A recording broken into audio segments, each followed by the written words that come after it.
안녕하십니까, 이진우입니다. 요즘에 실시간 동영상을 통해서 상품을 판매하는 라이브 커머스 시장이 성장하고 있는데요. 이 시장에는 플랫폼 업체들도 많이 들어오고 있고, 기존의 인터넷 쇼핑을 하던 오프라인 업체들도 계속 진입하고 있습니다. 유명한 인플루언서들이 일반 소상공인 자영업자들 다 포함해서 누구에게나 열려있는 비즈니스 기회인데, 이 시장이 새로운 유통 채널로 주목받고 있는 이유는 뭔지, 그리고 이게 어떤 메커니즘으로 돌아가는지 한번 들어보겠습니다. 테러범의 개인정보라도 개인정보라면 보호해야 된다라고 하는 게 애플의 정신이다라고 할 정도로, 이 애플이라는 회사는 개인정보 보호를 강조하던 회사였는데요. 최근에 중국 정부에 아이폰 고객 정보를 넘겨준 것으로 전해지면서 논란이 되고 있습니다. 애플도 중국 시장은 놓치고 싶지 않았나 보다 하는 해석도 나오고 있는데, 오늘 트렌드 리포트 시간에는 이런 대형 IT 업체의 개인정보 보호와 관련한 이슈들, 그리고 어떤 문제가 있는지 살펴보죠. 손에 잡히는 경제 플러스, 바로 시작하겠습니다.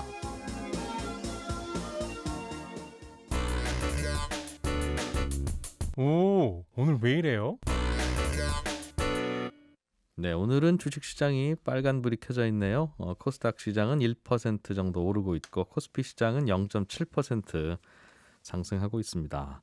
NH투자증권의 신환종 FICC 리서치 센터장 전화로 연결해서 어떤 이슈가 있는지 좀 살펴보죠. 안녕하십니까? 네, 안녕하세요. 예. 요즘 미국의 테이퍼링 관련한, 즉 금리 인상을 하고 돈 푸는 걸 좀 줄이게 될지 모른다는 이슈가 주식시장에서는 가장 논란거리인데, 이제 이럴 경우에는 우리나라도 신흥국에 포함되는지 아니면 이제는 선진국인지는 모르겠습니다만, 신흥국 증시에는 좋지 않은 소식이라고도 들었어요. 네. 우리나라에도 영향을 줍니까? 우리나라에도 영향을 약간은 줄 것 같고요. 예. 오늘 말씀드리려고 하는 거는 이제 테이퍼링이 곧 6월부터 다가오냐, 아니면 8월에 잭슨 홀부터 해서 8, 9월부터 이제 이슈가 나와서 좀 시장이 흔들릴 수 있느냐, 이런 얘기를 드리려는 게 아니고, 이거는 이제 많은 분들이 얘기해 주실 것 예, 같고요. 예. 진짜 테이퍼링이 시작이 되거나 이제 언급이 되거나 했을 때, 2013년에 테이퍼링 처음 나왔을 때 신흥국 시장을 중심으로 해서 전 세계 금융시장이 아주 요동을 쳤거든요. 예. 그런데 진짜 이제 테이퍼링이 시작된다고 하게 되면 음. 정말 이번에도 그렇게 요동을 칠 거냐. 예. 그리고 그때는 집중적인 타격을 신흥국이 받았어요. 네. 선진국은 실은 덜 받았습니다. 음. 근데 이번에도 마찬가지로 신흥국이 타격을 받고 선진국이 덜 받을 거냐. 예. 요거가 제 생각에는 지금 많이들 생각하는 과거와 똑같은 패턴이라는 요거와 상당히 다를 거다라는 좀 다른 얘기를 드리려고 하는 거예요. 과거와는 왜 다르다고 보세요? 왜냐하면 아마 이 기자님도 그때 한번 생각해 보시면요. 2008년 금융위기 이후에 2013년까지의 상황은 예. 선진국 경제가 좋지 않았고요. 예. 신흥국 경제가 좋았어요. 예.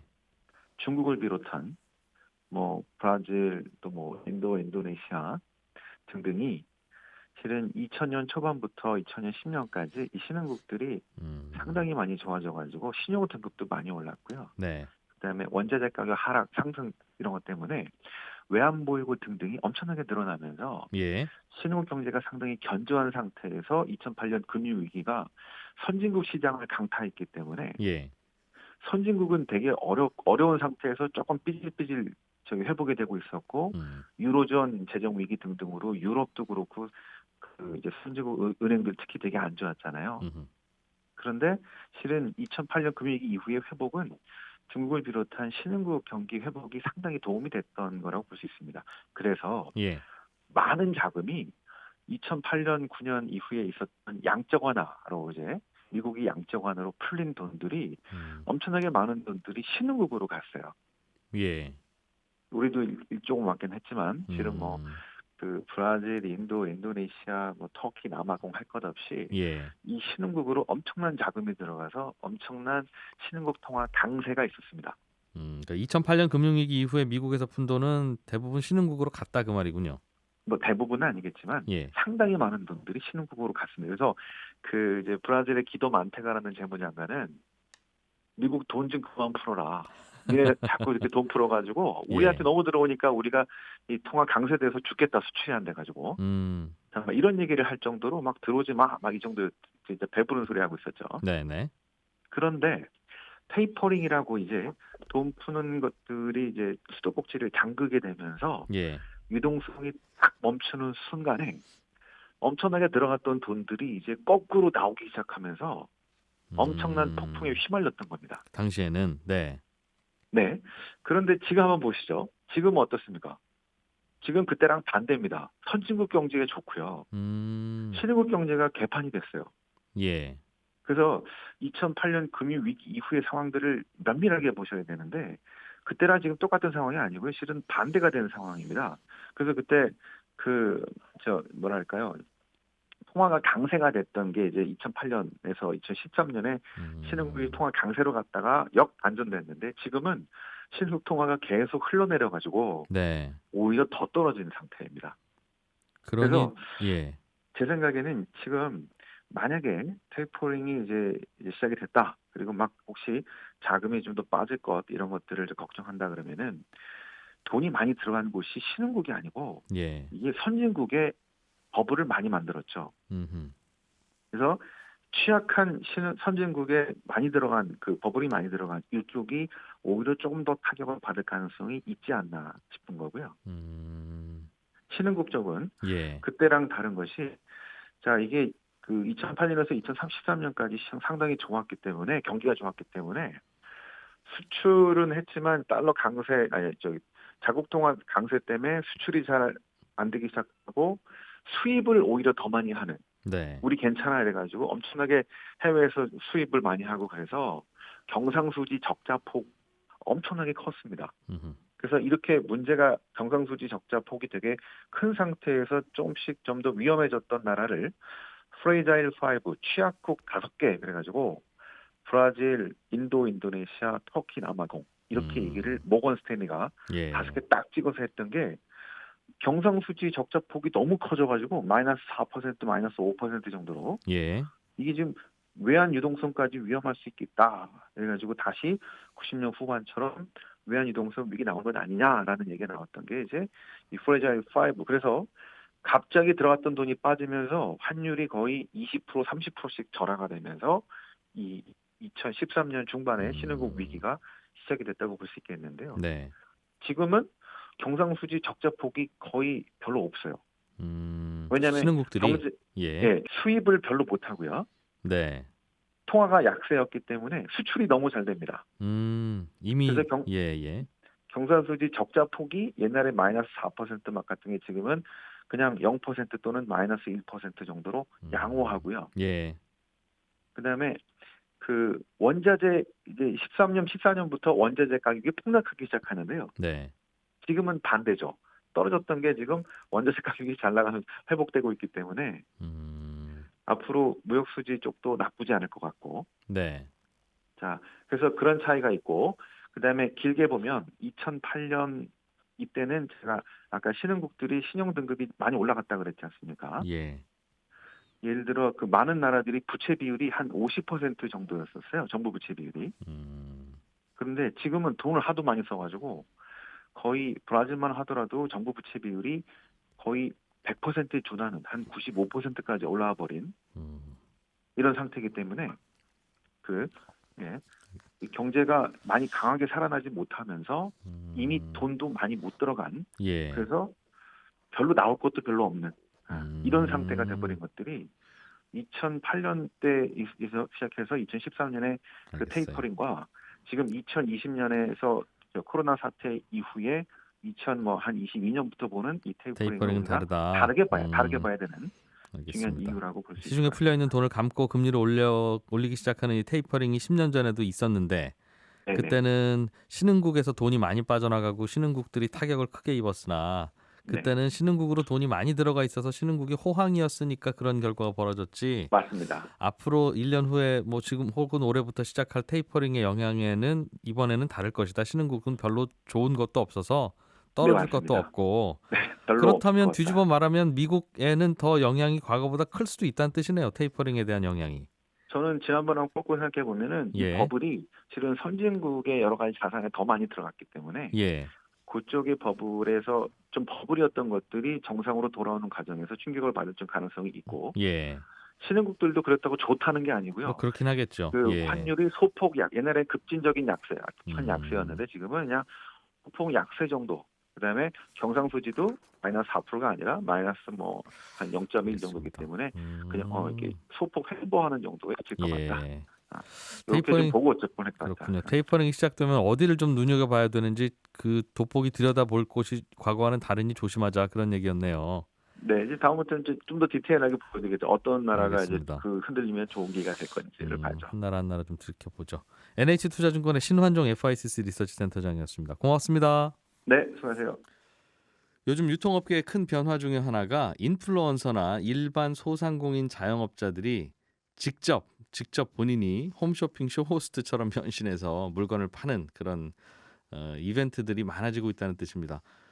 소비자 입장에서도 이런 라이브 커머스를 많이 즐겨 보시는 것 같고요. 비즈니스 하는 분들에게는 커다란 기회 요인으로 떠오르고 있는 것 같기도 합니다. 요즘 뜨고 있다는 라이브 커머스 시장에 대해서 이베스트 투자증권의 오리나 연구원 최근에 유통의 귀환이라는 또 책을 쓰시기도 했다고 해서 한 번 더 모셨습니다. 어서 오십시오. 네, 안녕하세요. 예, 이게 그러니까 라이브 커머스를 내가 신청해서 마치 내 블로그 만들듯이 그냥 하면 되는 거죠. 아, 네. 최근에 이제 라이브 커머스 시장이 좀 태동을 하고 있는데요. 예, 지난해 이제 코로나19 때문에 아무래도 그 판매하시는 분들이 소비자와의 접점을 좀 늘려가기가 쉽지 않았다 보니까 아무래도 오프라인 상점의 방문을 거의 못 하셨잖아요. 예, 그렇다 보니까 역으로 이제 소비자들한테 다가가기 위해서 라이브 커머스를 좀 활용을 하고 있었던 모습이었고요. 최근에 아시겠지만 뭐 네이버나 카카오 같은 빅 플랫폼들이 또 이런 서비스를 런칭하면서 네, 많은 셀러분들, 그러니까 보통 판매자라고 부르는 분들께서 좀 진입을 하고 계시는 상황입니다. 우리가 이제 저 인스타그램이나 뭐 페이스북, 트위터 같은 SNS를 할 때는 네, 처음에는 팔로워가 한 명도 없었던 상태에서 이제 시작을 하다가 그렇죠. 이런저런 콘텐츠 올리고 서로 교감하고 대화하고 하다 보면 팔로워들이 늘어나잖아요. 네, 네, 이 라이브 커머스 채널도 처음에는 아무도 없는 상태에서 시작했다가 네. 어머 이 아저씨 파는 거 물건 괜찮네. 이 언니 물건 재미있게 파시네. 뭐 이러면서 한 명 한 명 팔로워가 생기는 구조인 겁니까? 아, 네, 맞습니다. 그래서 처음에 이제 말씀드린 것처럼 지금 우리나라 라이브 커머스 시장 규모가 뭐 지난해에는 한 3조 원 정도 규모로 추정이 되고 있는데 네. 2023년도까지 저희가 보는 규모가 한 8.5조 원 정도 규모로 성장할 수 있을 거라 보고 있습니다. 그렇게 보는 이제 근거는 중국이 지난해에 라이브 커머스 시장 규모만 171조 원이었었고요. 근데 이게 전체 이커머스 시장 대비해서 침투율로 봤을 때, 그러니까 비중으로 봤을 때 한 8.8% 수준입니다. 그래서 우리나라도 한 4% 가까이는 충분히 가능하다고 보고 있고요. 지금은 몇 퍼센트인데요? 지금은 뭐 지난해 161조 원 우리나라 이커머스 시장에서 3조 원이었으니까 굉장히 한 미미한 2%? 수준이었죠. 굉장히 미미한 수준이었었고요. 정도인데 네. 중국은 이 이른바 유명인들이 물건 파는 이 라이브 커머스가 꽤 많이 침투가 되어 있죠, 말씀하신 대로. 굉장히 침투가 지난해 엄청 활성화가 되었었고요. 그래서 실제로 2019년도에는 전체 침투율이 한 4.4% 정도였었는데 이게 네. 이제 1년 만에 거의 2배 가량으로 8%. 늘어난 거라고 보시면 그 되고요. 중국에서 물건이 100억 원어치 팔리면 8억 원어치는 이 라이브 커머스로 팔린다 그 말이죠. 네, 그렇게 말씀드릴 수 있을 것 같습니다. 우리나라는 네. 그게 한 2% 정도다 지금은. 네, 맞습니다. 시작한 지 얼마 안 된 것 같은데 우리나라도 꽤 늘었네요. 그래도. 그렇죠. 아무래도 글로벌 트렌드가 지금 TV 시청 시간이 좀 감소를 하고 있는 상황이고요. 예. 그리고 아시겠지만 뭐 넷플릭스 같은 경우도 이제 조사한 그 통계에 따르면 2019년도에 이제 사람들이 이어보기라는 기능을 이용한 횟수가 전년 대비 20% 가까이 늘었다고 하거든요. 그만큼 이제 긴 것들을 좀 못 보고 짧게 쇼폼으로 이동을 하고 있다. 예. 라고 보시면 될 것 같은데, 그래서 이런 것들 때문에 지금 최근에 홈쇼핑을 약간 자산 경량화 모델로 나온 것들이 라이브 커머스라 보시면 될 것 같고요. 시간이 좀 짧은 홈쇼핑. 네, 짧아지고 또한 이제 홈쇼핑은 사실 이 방송통신위원회의 심의를 받는 사업이다 보니까 좀 규제도 있고요. 더불어서 약간 표현이라든지 또 물건을 판매하는 데 있어서는 좀 제약이 약간은 있습니다. 예. 더불어서 또 이게 방송을 하는 거다 보니까 이 방송을 송출해주는 SO들한테 송출 수수료를 내야 되는데 이게 사실 엄청나게 크거든요. 얼마나 내요? 보통 홈쇼핑 업체들이 분기별로 영업이익을 한 300억 정도씩 지난해처럼 좀 코로나 때문에 특이 사항이 있던 때는 제외하고 300억씩 내는데요. 그만큼 내고 있습니다. 분기당. 예? 홈쇼핑 회사들이 네.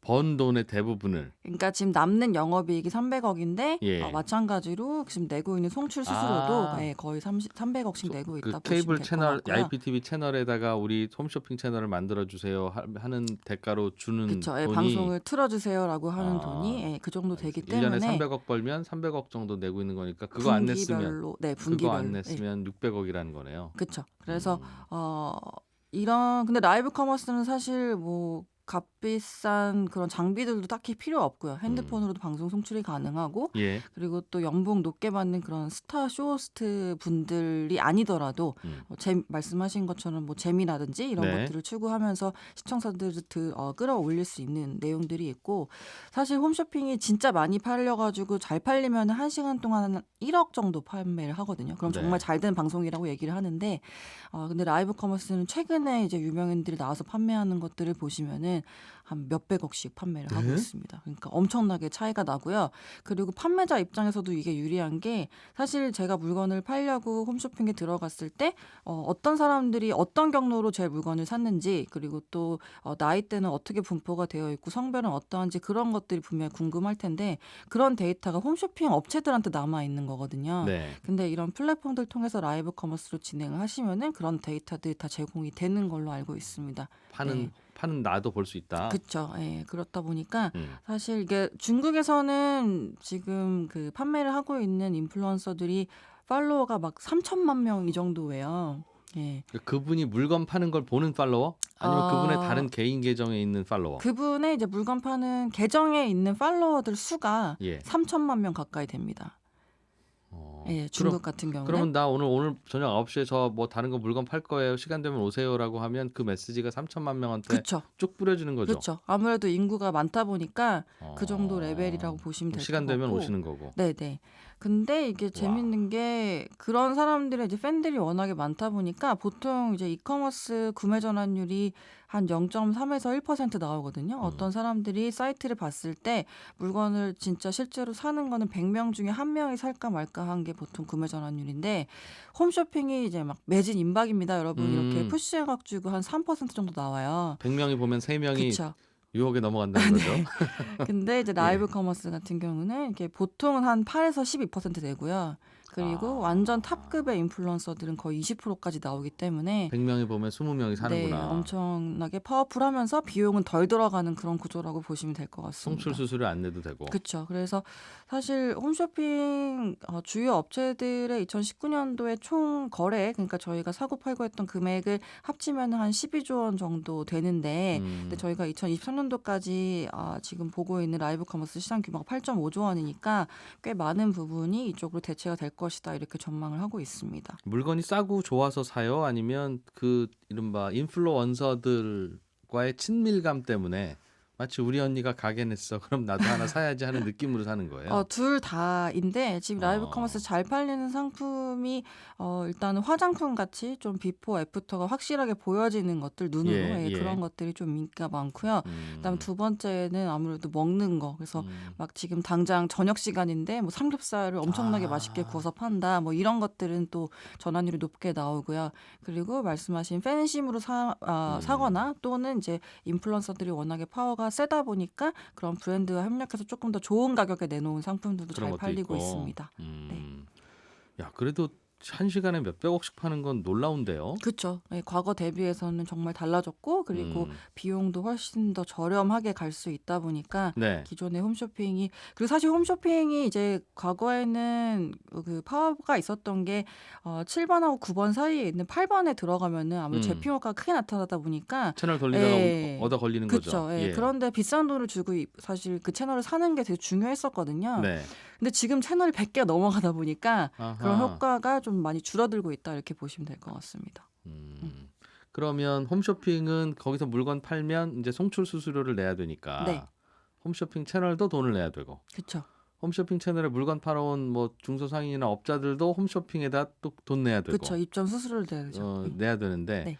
라이브 커머스는 구조가 어떻습니까? 예를 들면 제가 뭐 네이버나 카카오에서 네. 라이브 쇼핑을 했어요. 제가 네. 뭘 팔까요? 구두약 팔았다고 칩시다. 구두약이요? 구두약. 네. 예를 들면 1,000만 원어치를 팔았어요. 네네. 뭐 얼마 남는지는 제 비밀이죠. 아 그쵸. 그러면 저는 그 네이버나 카카오의 그 라이브 채널에다 돈을 얼마나 줘야 됩니까? 지금은 원래 네이버가 그동안은 수수료를 부과를 하지 않고 있다가 지금은 3% 부과하는 걸로 바꿨고요. 매출의 3%? 네네네. 그렇군요.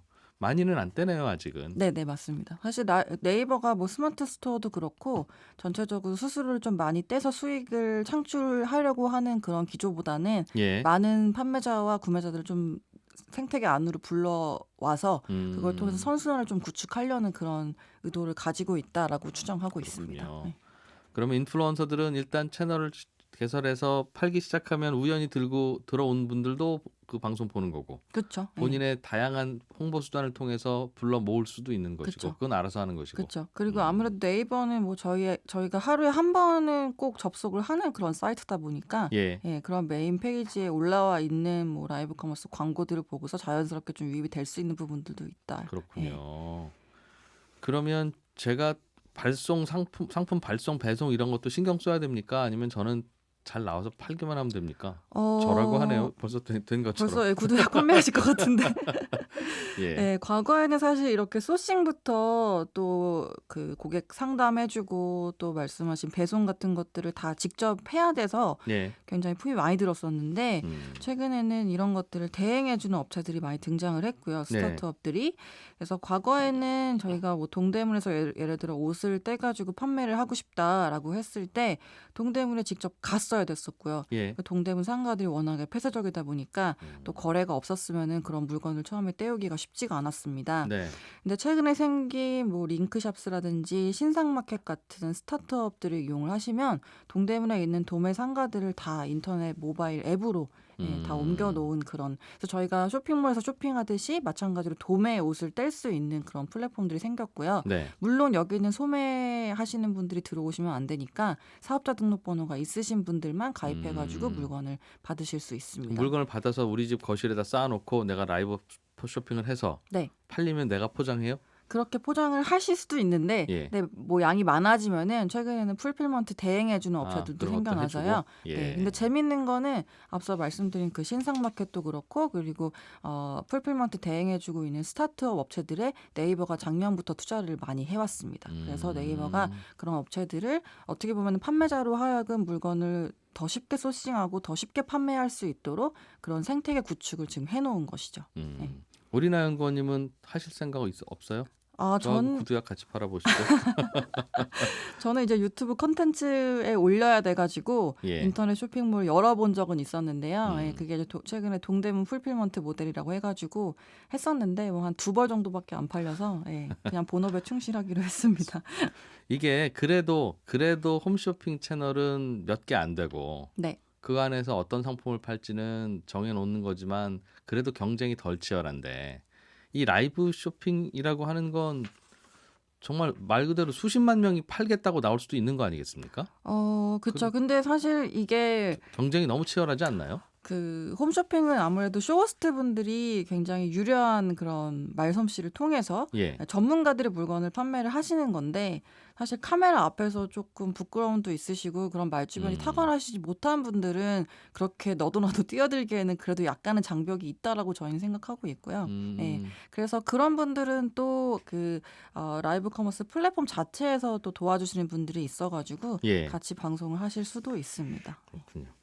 우리나라만 이런 게 시작됐습니까? 중국이 일단 먼저라고 했고 중국 다음에 우리나라예요? 이런 트렌드의 쇼핑 문화가?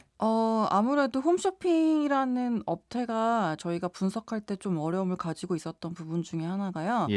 우리나라만 굉장히 발달한 그런 산업이에요. 미국에도 이제 상장되어 있는 홈쇼핑 업체가 2여 개 정도 있는데, 근데 이 업체들은 저희가 왜 케이블 TV 넘기다 보면 장미칼 같은 거 판매하는 그런 네네. 예. 그런 수준에 머물러 있는 업체들이거든요. 그래서 우리나라처럼 막 스튜디오를 가지고서 엄청나게 화려하게 이렇게 방송을 성공한 사례는 진짜 한국밖에 없습니다. TV 홈쇼핑은 우리나라가 넘버원. 네, 그래서 실제로 뭐 CJ 홈쇼핑이나 3사 모두 중국에 진출했었다가 다들 좀 어려움을 많이 겪고 철수를 했고요. 야. 예, 그렇다 보니까 이런 라이브 커머스 쪽도 일단은 우리나라가 홈쇼핑에서 조금 변화한 모습으로 좀 먼저 침투가 되고 있는 그림으로 보시면 될 것 같고요. 네. 근데 다만 이제 아시겠지만은 이제 페이스북도 샵스라는 기능을 지난해 런칭을 했고요.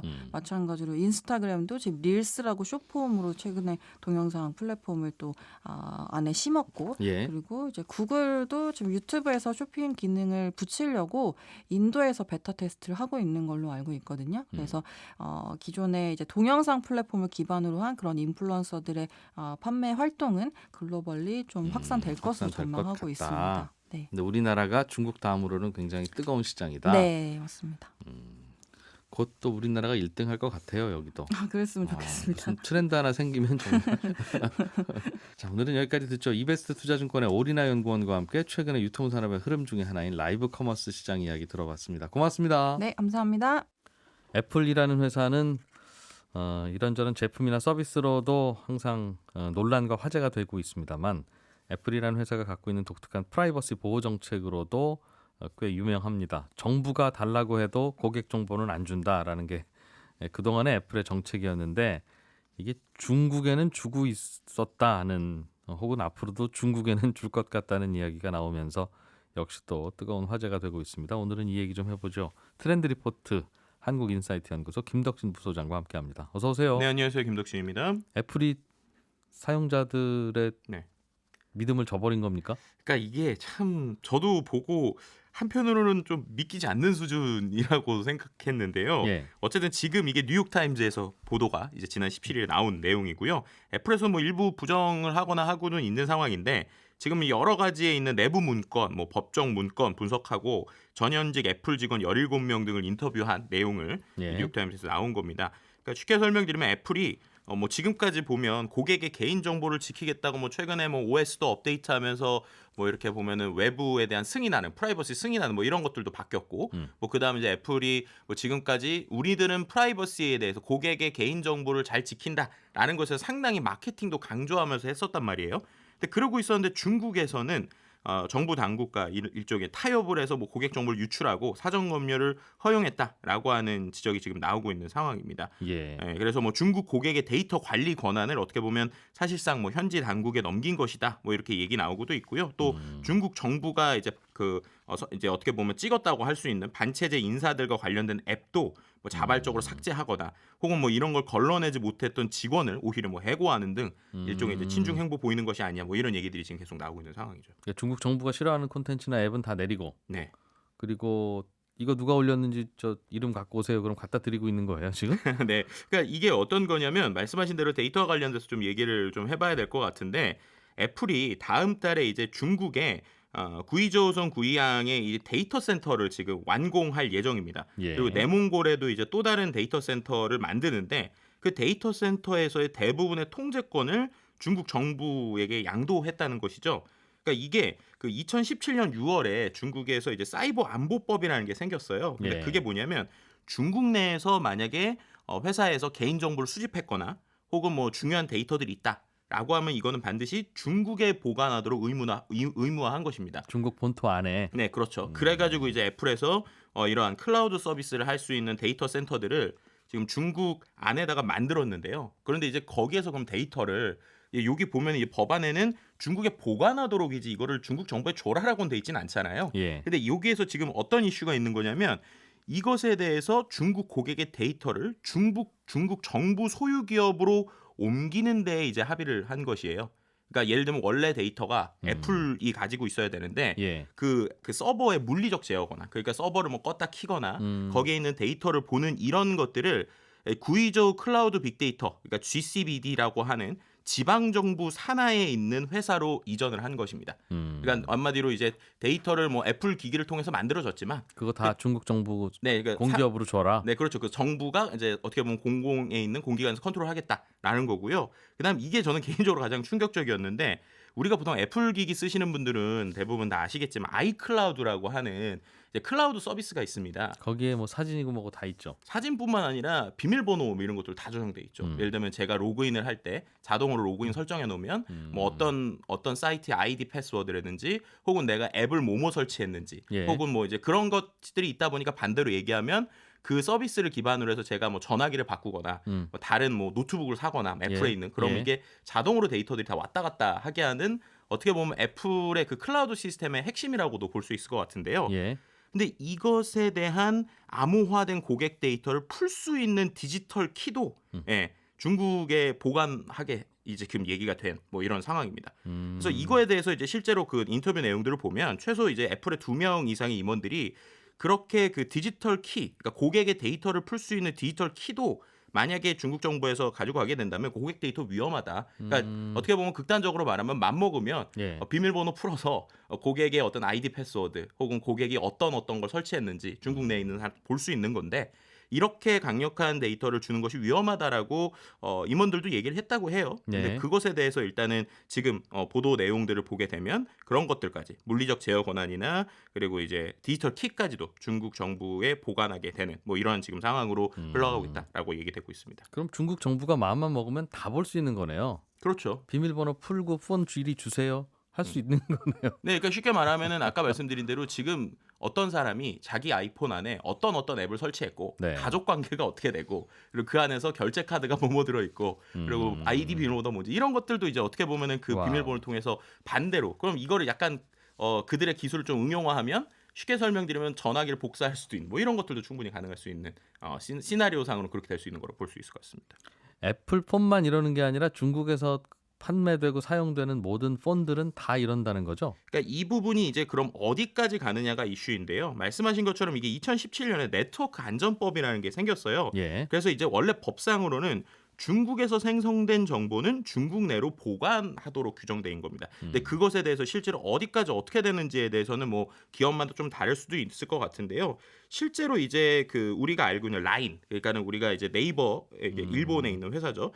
네이버 라인이 처음에 서비스 개발을 할 때 예. 중국 업체에 그걸 위탁하는 과정에서 개인 정보를 이 지금 말씀드렸던 네트워크 안전법 때문에 중국으로 넘길 수 있는 일종의 가능성이 제기가 된 적도 있어요. 그래가지고 이제 일본 정부가 조사에 나섰고 라인은 이제 어떻게 보면 중국에서 일본 서버 접근을 차단하기도 했는데 예. 이런 식으로 뭐 최근에 뭐 틱톡 회사인 바이트댄스라든지 아니면 라인이라든지 심지어 이제 뭐 클럽하우스 같은 경우 이런 것들이 모두 다 이른바 좀 차이나 리스크라고 할까요? 이런 이제 중국의 서비스를 하거나 중국과 연관된 어떠한 뭐 예를 들면 기술이 있다라고 예. 하면 말씀드렸던 이 법 때문에 계속적으로 좀 이슈가 되고 있고 그럼 데이터를 어디까지 오픈되느냐에 대해서도 기업들마다의 계속적인 논란거리가 되고 있습니다. 그러게요. 보통은 정부에서 이 앱은 좀 불건전한 앱이니까 좀 삭제해 주세요라고 하면 네. 애플이 그동안도 심사해서 삭제는 해주었다는데 네. 다른 나라에서는 한 10개 정부가 그렇게 요구하면 한 4개 정도? 음흠. 중국에서는 그동안 한 10개 정도 이거 삭제하세요. 그러면 거의 9개를 삭제했다면서요? 네, 맞습니다. 이제 말씀하신 것처럼 2018년 6월부터 2020년 6월까지 2년 동안 중국 정부의 요청에 91%를 승인해서 1217개 정도의 앱을 삭제했고요. 다른 나라는 한 253개 정도 앱을 이제 정부의 삭제 요청에 따라 40% 정도 예. 삭제를 했습니다. 근데 이것뿐만 아니라 또 이제 뉴욕타임즈에서 한 번 더 확인을 했는데, 그러니까 그 정부에서 요청한 거 말고요. 스스로도 뭔가 이 중국 사이트, 그러니까 중국 앱스토어에서 자꾸 사라지는 앱이 많다라고 하는 것도 이제 분석을 한 거예요. 예. 그러니까 2017년 이후에 애플 중국 앱스토어에서 전체적으로 5만 5천 개 정도의 앱이 사라졌다고 합니다. 근데 그 중에서 3만 5천 개가 게임이고 나머지 2만 개가 외국 뉴스 매체, 뭐 메시지 앱 등 다양했다고 하고요. 예. 뭐 실제로 지금 인터뷰 내용을 보면 이런 것들을 별도로 필터링하는 이런 직원들을 고용했다고 그래요. 그래서 중국에서. 별도의 앱 리뷰어를 고용해서 뭐 천안문광장, 파룬궁, 달라이라마, 뭐 티베트 독립 등 중국이 싫어하는 주제에 대한 앱을 검열하고 삭제했고요. 그리고 또 이제 2018년에 중국 당국에서 이제 미국으로 도피한 중국 반체제 재벌 권구이라는 사람이 있는데 이 사람이 이제 공산당의 부패 의혹을 폭로하는 앱을 만들었다고 그래요. 근데 그 앱을 또 이제 그 앱스토어에 올렸죠. 근데 앱스토어에서 자체 검열이 계속 되니까 이것에 대해서 검토위원회가 이제 어떻게 보면은 계속적으로 이걸 내리고 있었어요. 근데 6개월 뒤에 한 번 더 이 앱이 올라갔다고 합니다. 예. 근데 승인이 됐더니 그것에 대해서 그 올린 직원이 이거 지금 기존에 있었던 가이드라인을 어긴 게 없어서 이 앱 올려도 됩니다. 애플 직원이 네, 애플 직원이 얘기를 했는데 오히려 회사 측에서 해당 앱이 중국 앱을 비판했다라고 하면서 그 애플 직원을 해고했다. 이런 것들까지 굳이 뉴욕타임스에 해고까지 할 나오고 필요는 있습니다. 없었는데 그렇죠. 중국 앱 승인할 때는 잘못 승인하면 해고된다는 경고까지도 그러니까요. 준 것 같네요. 네, 그리고 뭐 또 뭐 예를 들면 예전에 우리가 애플 기기 보면 뒤에 디자인드 바이 애플 인 캘리포니아라고 써 있었어요. 그러니까 예. 캘리포니아에서 디자인했다. 근데 이것도 지금 중국의 어떤 직원들의 거센 항의로 빠졌다. 뭐 이런 얘기들까지 뉴욕타임스에서 지금 얘기하고 있는 상황입니다. 애플이 예전에는 무슨 실종된 아들의 폰이 아이폰인데 네. 이거 비밀번호 좀 풀어줘라. 여기에 그럼 아들이 어디 있는지 누구 친구랑 만나고 갔는지 이런 것 좀 알 수 있지 않겠냐 했는데도 안 풀어줬었잖아요. 그러니까요. 말씀해주신 것처럼 뭐 심지어 테러범의 개인 정보도 보호해야 된다. 뭐 이러면서 FBI에서 2016년에도 뭐 테러 용의자 아이폰 잠금에 요청 받았지만 고객 개인 정보 보호를 이유로 뭐 거절했었죠. 그런데 중국에서는 이거 다 서버로 통째 내놓으세요 했는데 네 그랬다는 거죠. 어떻게 보면 좀 정확하게 표현하면 그렇습니다. 그러다 보니까 이제 이제 니콜라스 베켈린 엠베스티 아시아 국장은 애플이 중국 정부가 통제하는 검열 기계의 톱니바퀴가 됐다. 이런 표현들까지 지금 쓰고 있는 상황입니다. 왜 이러는지는 굳이 설명 안 해주셔도 제 추측으로는 중국에서 장사 좀 하려니까 어떡합니까? 세상 사는 게 다 그렇죠. 애플이라고 뾰족한 방법이 있나요? 그런 거겠죠? 네, 이게 전체 매출에 중국 매출이 자사 전체 매출이 20%라고 그래요. 그러니까 20%짜리를 놓을 수가 없었다라고 볼 수 있을 것 같은데 매출이 예. 이제 177억 달러고요. 그 다음에 또 중요한 건 중국에서 이제 지금 아이폰을 다 만들고 있다라는 것도 이제 또 같이 생각을 해봐야겠죠. 그러니까 중국 정부가 뭐라고 좀 하면 네. 아이폰 생산 공장이 멎을 수도 있으니 네, 그렇죠. 애플 입장에서는 뭐 협조 안 할래야 안 할 수가 없는. 그렇죠. 그리고 또 한 가지 이제 애플 입장에서 또 중요한 시장이라고 할 수밖에 없는 게 그 앱 태블릿하고 컴퓨터도요. 신규 사용자들의 그 휴대폰이 모두 다 애플 제품이고 또 처음으로 사는 3분의 2가 최초 사용자. 그러니까는 아예 처음부터 컴퓨터나 태블릿을 중국에서 사는 사람 중에 3분의 2가 처음으로 사는 게 애플 기계라고 그래요. 그러니까 처음으로 사니까 계속적으로 쓸 수 있게 되는 거잖아요. 그러니까 한 번의 고객이 아니라 꾸준히 이 고객들을 데려갈 수 있는 좀 어떻게 보면 중국이 상당히 애플 입장에서 보면 큰 시장이다 보니까 예. 뭐 놓을 수 없는 뭐 이런 그림이라고 볼 수 있죠. 앞으로도 중국에서는 계속 이런 일이 벌어지겠네요. 그렇죠. 어떻게 보면은 이런 일들은 좀 계속 될 수밖에 없을 것 같은데요. 근데 중요한 거는 이러한 그 중국 회사들의 차이나 리스크들 때문에 이미 이제 몇몇 회사들은 이거 중국에 진출해야 되는 것이냐 안 해야 되는 것이냐 사업 방향을 조정하는 모습들도 보이고 있습니다. 예. 뭐 예를 들면 우리나라의 그 대표적인 최근에 이제 이슈가 되고 있는 크래프톤이라고 하는 회사가 있어요. 게임 회사. 그 게임 회사가 원래는 중국 텐센트를 통해서 인도 시장에 진출을 노렸다가 중국과 인도의 갈등이 계속 되다 보니까 직접 그냥 본인들이 서비스를 하는 쪽으로 바뀌었는데요. 이런 식으로 중국에 대한 보안 이슈는 전 세계적으로 상당히 좀 이슈가 계속 될 것으로 보이고 있습니다. 애플 입장에서는 중국에서도 장사 잘하고 다른 곳에서도 장사 잘하면 좋은데 중국에서 이런다는 사실이 알려지면 그 애플의 쿨한 이미지는 또 사라지겠네요. 그렇죠. 어떻게 보면은 최근에 그 ESG라고 하는 화두가 계속 기업에 있잖아요. 마찬가지로 이런 빅테크 기업들은 이제 프라이버시 문제가 ESG만큼 계속 이슈가 될 것으로 보이고 있습니다. 한국인사이트 연구소 김덕진 부소장이었습니다. 고맙습니다. 네, 감사합니다. 네, 손에 잡히는 경제 플러스도 마칠 시간입니다. 점심 맛있게 드시고요. 저는 내일 아침 8시 30분에 오겠습니다. 이진우였습니다. 고맙습니다.